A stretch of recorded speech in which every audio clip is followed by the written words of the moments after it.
అనుకుంటే ఈజీగా మనకు యోగా చేయడానికి అనుకూలంగా ఉంటుంది.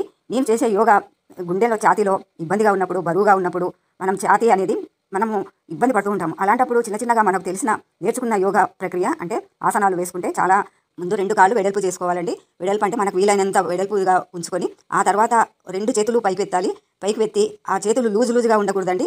బాగా స్ట్రైట్‌గా టైట్‌గా ఉండేటట్టుగా పెట్టుకోవాలి. అలా మనకు అందుబాటులో ఉంటాయి. ఇప్పుడు 2 కాళ్ళు కొంచెం దగ్గరగా పెట్టుకొని నేను చూపించిన విధంగా 2 చేతులు ఇలా జోడించుకొని స్ట్రైట్‌గా ఇలా తీయాలి. తర్వాత మోచేతుల దగ్గర నుంచి భుజాల వరకు ఎక్కడ కొంచెం కూడా కొద్దిగా గుజ్జు పెరగొచ్చు. తర్వాత మనకు రక్త ఉన్న వాళ్ళు చేతులు స్ట్రైట్‌గా పెట్టలేరు కదా, కానీ వీలైనంత మటుకు వచ్చినంత మటుకు ఇలానే పెట్టుకోవాలి. పెట్టి ఇది ఈ ప్రక్రియ ఏంటి అంటే గద్ద ఉంటుంది కదండి, గద్ద మనం ఈగలు అంటారు చూడండి, ఇంగ్లీష్ అనుభవించాను.